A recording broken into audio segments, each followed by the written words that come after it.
Hey guys, it's Fire here with another Bronze Teamfight Breakdown, and I actually managed to stumble across a Malphite support. I mean, it must be legit because he's OP, right? I'm actually going to show you guys two clips from the same game this time, where each team decides to throw in different ways. So the fight starts with blue team doing dragon and the red team coming to stop them. Volley decides he ain't even mad about the dragon and waits until after it's dead to go in. Yi puts on his Nikes and runs straight for Ahri, doing some good damage. Ahri falls pretty quickly and Hecarim ults as a last ditch attempt to save her. Malphite runs in and slams the ground but forgets to ult, and then finally Rengar decides to join the party and they mop up Jinx. So let's just jump back and run through the fight then.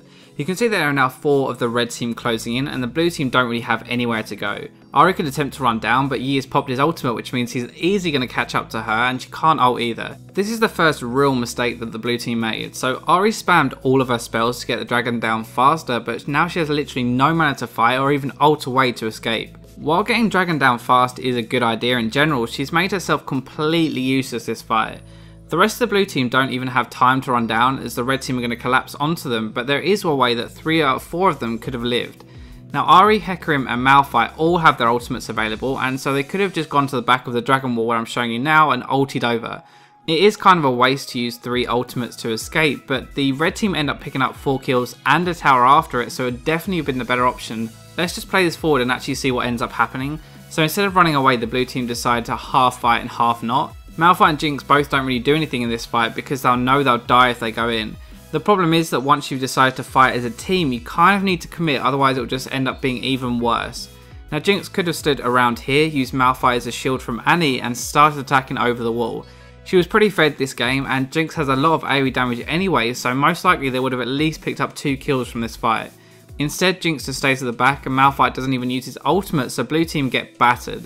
Now the final thing I want to point out, that Rengar is at the top of the screen right now just chilling. Rengar is really good at diving in and wrecking one person. Jinx is the perfect target right here as well because she's isolated on half health, so he should have just ulted in and killed her. He does eventually ult in once everyone is pretty much dead, but another thing is that as Rengar you should always wait to have 5 frost attacks before you come out of the ultimate stealth. This way you'll do a ton of damage with an empowered Q, and if you come out early like he did in this case, you're kind of only using the ult for a free jump rather than the damage, and that's pretty much just a waste. So in the second fight before the clip rolls, Volley chases onto Jinx and manages to pop a flash. The blue team decide they're not putting up with that and they chase right after him. The blue team need the red team to turn around, so Hecarim deliberately misses his ult, Ahri whiffs her charm and Jinx field goals the zap. The red team then turn around thinking the blue team are bad and start a fight. They manage to pick up Yi and then here comes the support Malphite. Malphite then ults onto Annie and they mop up all 3 kills. So I really wanted to show you this second fight because even though it may have been a small fight, it gave away Baron.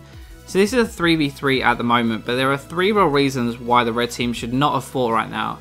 The first is pretty obvious, and that is that the blue team are healthier and it's 2 carries and a tank for the blue team against a tank, carry and support for the red team. The second thing is that Malphite has just respawned, and so the red team should realise that it's not unlikely for Malphite just to be running straight down mid to help his team. The final thing is that the red team have no ultimates available at all as they just used them, whereas the blue team hadn't used theirs. You can see to start this fight that everyone for the blue team missed their skill shots. Now Ahri's missed her charm, Jinx missed her slow and Hecarim even missed his ult, and so they don't really have any other way to catch on to the red team if they had just run. Now this would have been the best option. Yi and Volley could have run down and Annie could have run up, and even if one of them died they would not have given up Baron. This is pretty much the same as the first fight I showed you, and it's really just about picking the right times to fight.